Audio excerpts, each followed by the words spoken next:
Hello everyone and welcome to this episode of TFS Christmas 2018. Now, so far we've not really done much in the way of older hardware, if anything at all. In fact, we've done nothing. Even the RetroPie doesn't really count because that's pretty much brand new. So,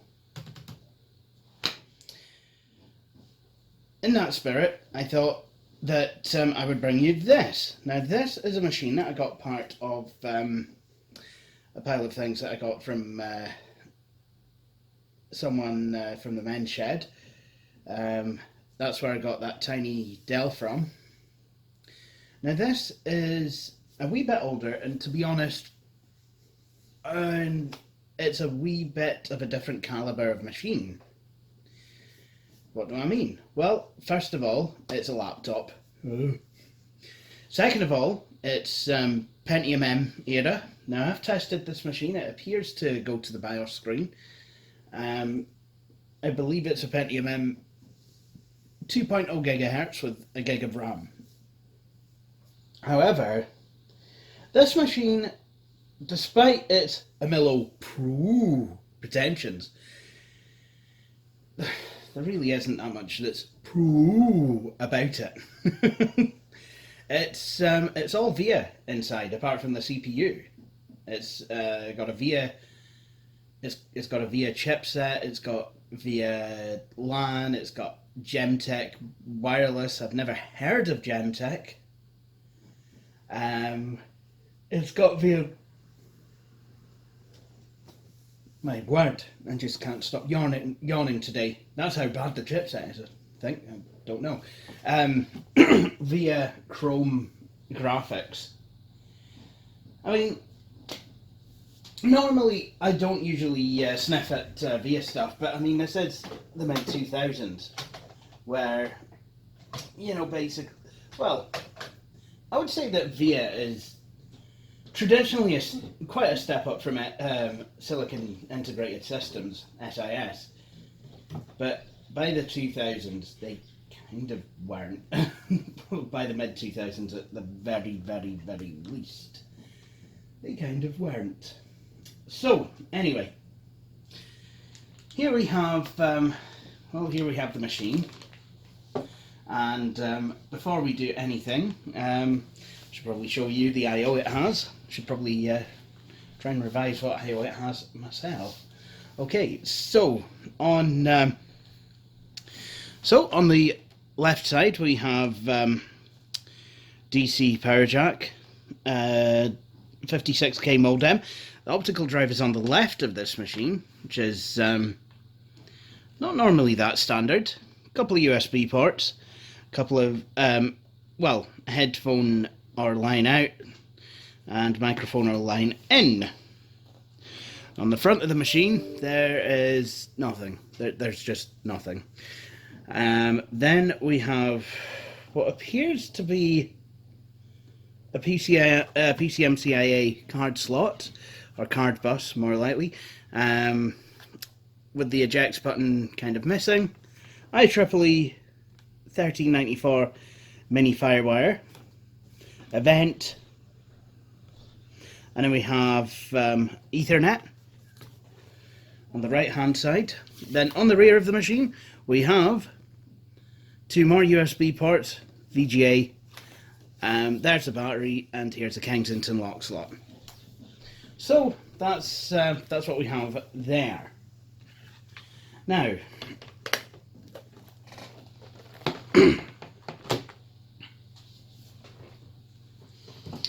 this machine, like most of the others, came with no hard drive, so I'm going to install one just now. The one machine that did seem to come with a hard drive, well, one of the two, I've not tested one of them, but the other one, the hard drive was just completely spent, and I will be undertaking steps to destroy it.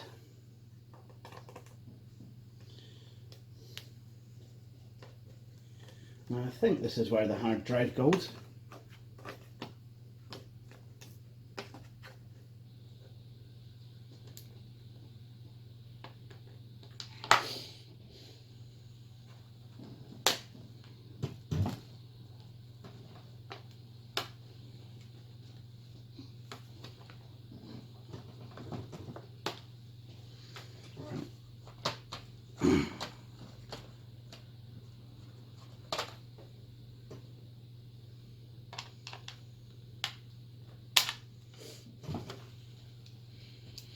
Do needs this flat head, Betty. Try and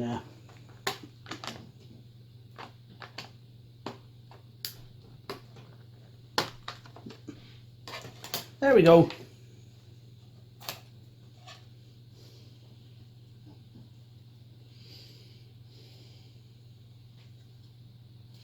So I'm sure there should be some kind of thing to secure the hard drive in here, but there isn't. So I'm literally just going to pop it in. Now, what hard drive am I going to just simply pop in? Well, I'm going to install a Hitachi 160 gigabyte hard drive. See, now I do not mind in the slightest people removing the hard drive from a machine. In fact, you know, really, I should recommend that that is what's done, you know, to keep your data safe. I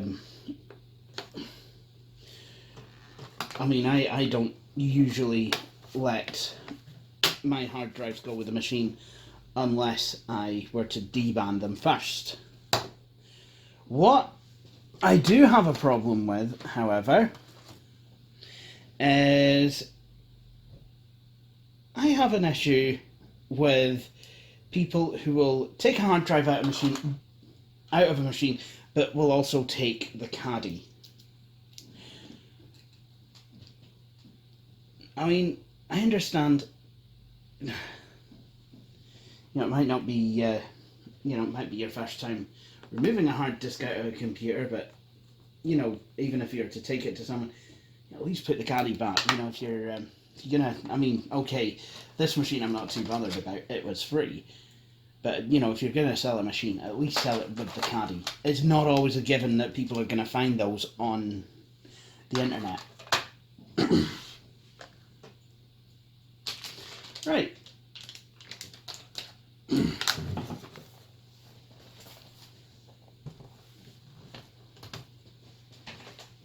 One hard disk installed. I guess we should probably power this up and see if it works.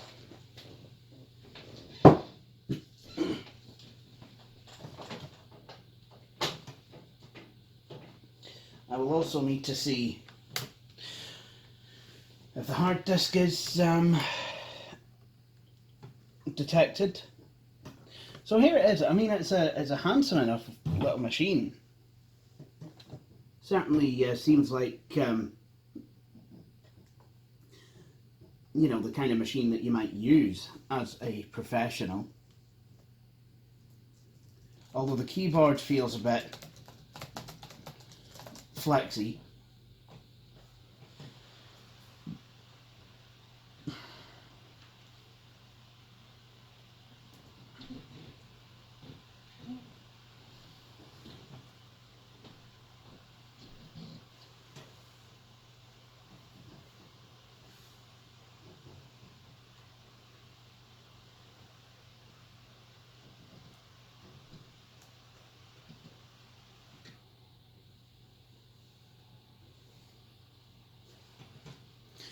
Okay, so there's a gig of RAM,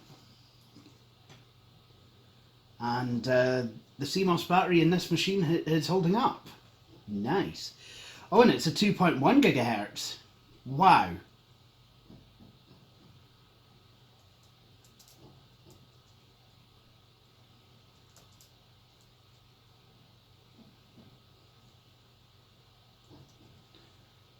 So let's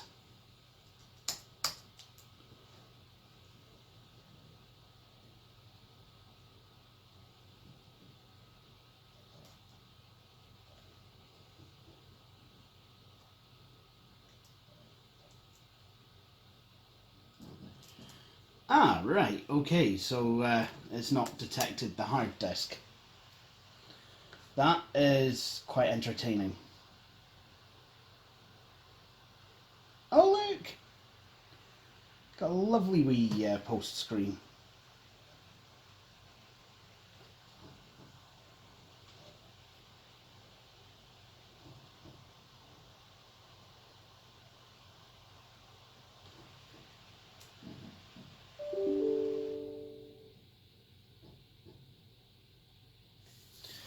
So the hard disk really isn't detected.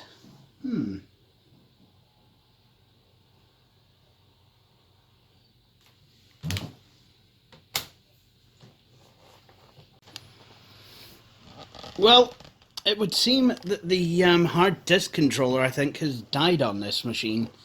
It's a bit of a shame, but now I understand how it came into my possession.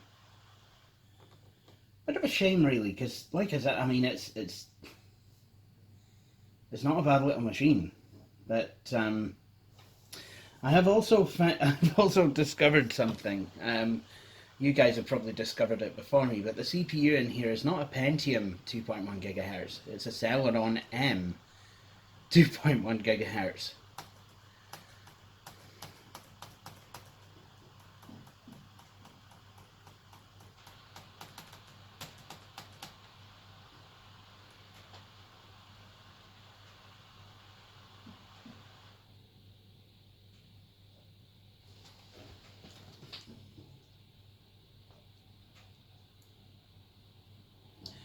Although it does say Pentium M processor 2100 megahertz.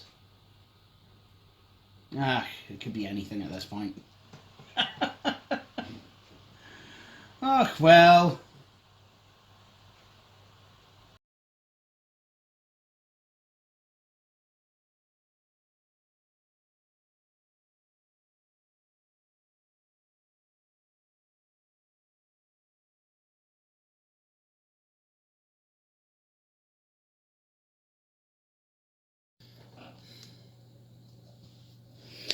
So it would seem that the hard disk controller on this laptop is dead. It won't work with any hard disk I've tried in it.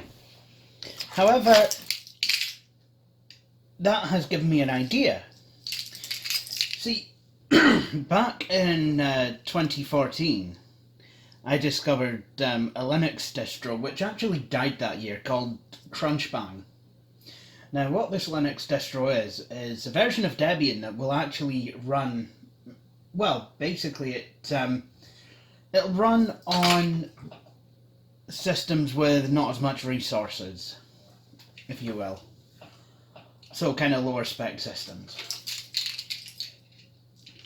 So that died in 2014, but is now back under the name BunsenLabs. So I have a BunsenLabs ISO on this USB stick, and what we're going to do is we're going to boot this laptop from it and see what it's all about.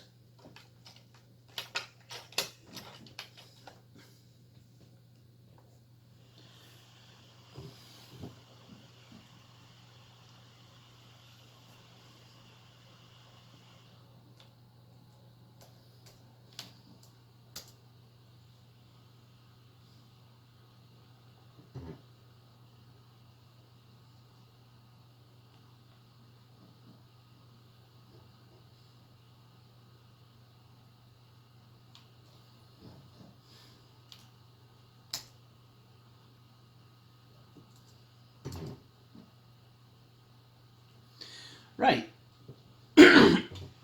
Now, what I'm going to try and do is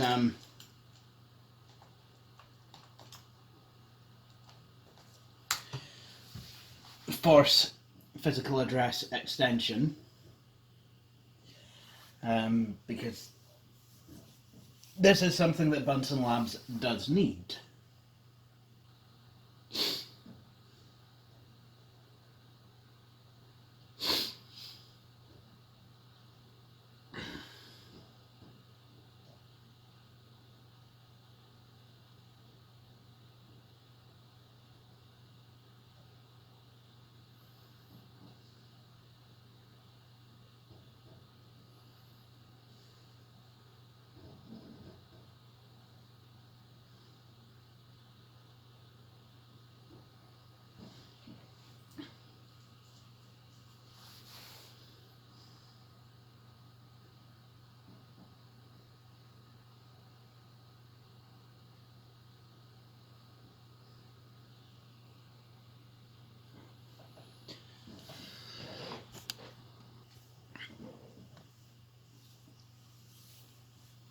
So let's see if this actually works.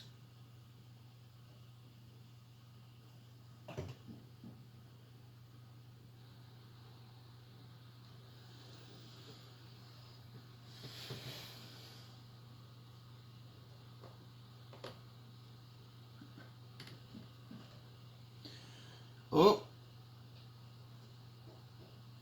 Oh no.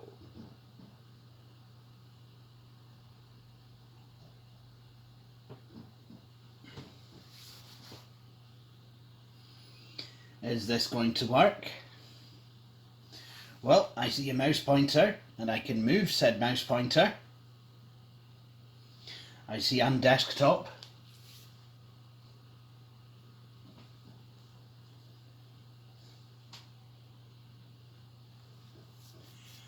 So it's taken a while, but it seems to have came up. Nice.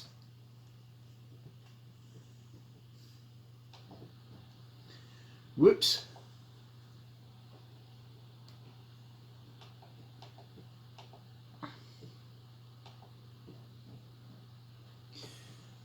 Welcome to BunsenLabs Live. This live operating system allows you to test BunsenLabs without making any changes to your computer's hard drive, among other things that can be used to check hardware compatibility, your network connection, monitor, keyboard, etc. Excuse me. To perform a system recovery or to work anonymously on a public computer. Keyboard shortcuts for some common applications are listed on the desktop. Super is also called the Windows key. Right click on the desktop to access a system menu or use the keyboard shortcut shown. Your username is user and your password is live. You already have sudo permissions. To install this operating system on a hard drive, reboot and choose install or text install from the boot menu instead of live. Okay.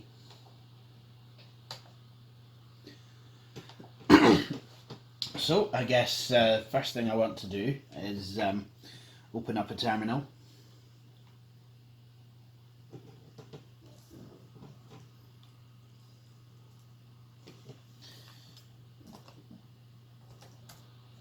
So let's see once and for all what CPU is in here. Yeah, it's a Pentium M, 2.1 gigahertz.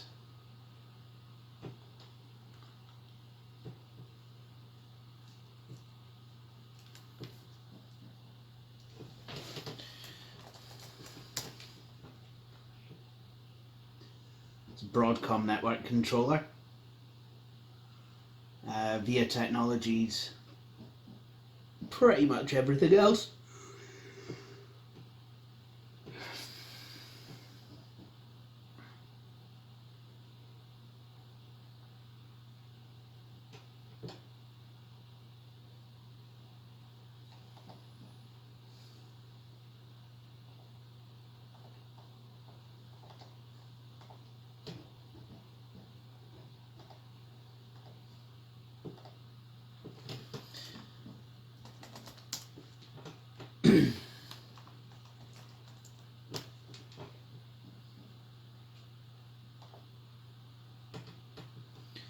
So there you have it.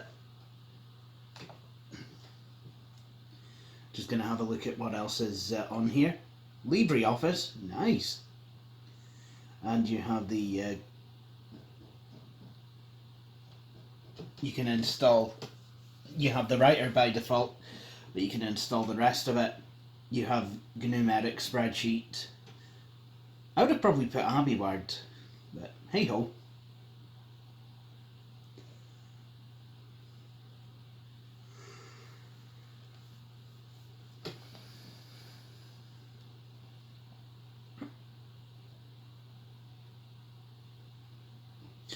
There's an option here called Conky.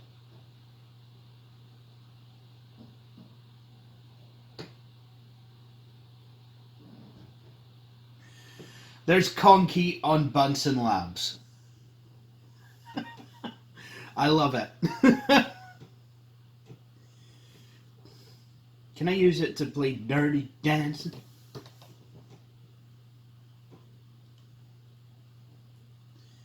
I certainly wouldn't use BunsenLabs on this machine though. This, if it worked, I would probably install XP.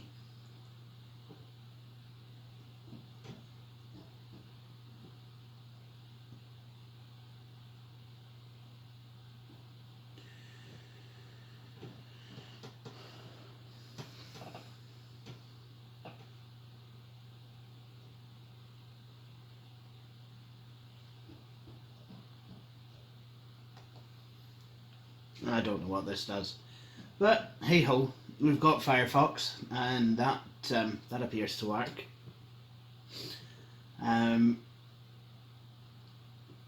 Very slow on this machine though. Have a simple text editor and a file manager.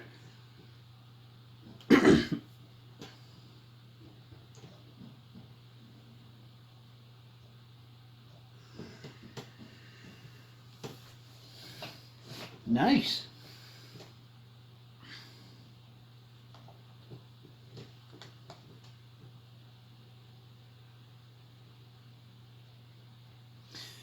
See, this kind of brings it home to me how old this era of machines really are now. I mean, this machine is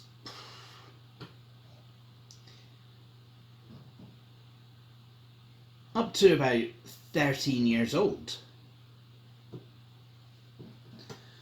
In fact, I would say it most probably is kind of 13 years old, maybe 13 to 14. It's it's really, I find it quite difficult to think of 2005 as being that long ago. But here you have it. Here's a here's a up-to-date Linux distro that's designed to run on lower spec machines, and it's really struggling with this one. I guess it should have brought it home to me how when I had a Dell Latitude D510, and I think it was Ubuntu 12.04, really struggled on it. I mean, it ran, but it was very slow. That kind of brought that home to me. But there you have it, I guess. I mean, this machine, it has, a couple of modern amenities like DDR2 RAM. Okay, that's not modern anymore, but SATA hard disks when a lot of its contemporaries were on DDR using IDE drives. So this kind of certainly seemed bang up to date in what it was using, but I think they cheaped out, and it shows. But then, I don't know where this laptop would have been placed in the, in Fujitsu's lineup. But, there you go, I guess. So, I think with that, what I will do is I think I'm just going to exit out of this and shut this machine down. So what I've done with this machine is I've put it up on FreeCycle. Hopefully someone can use it for parts or what have you.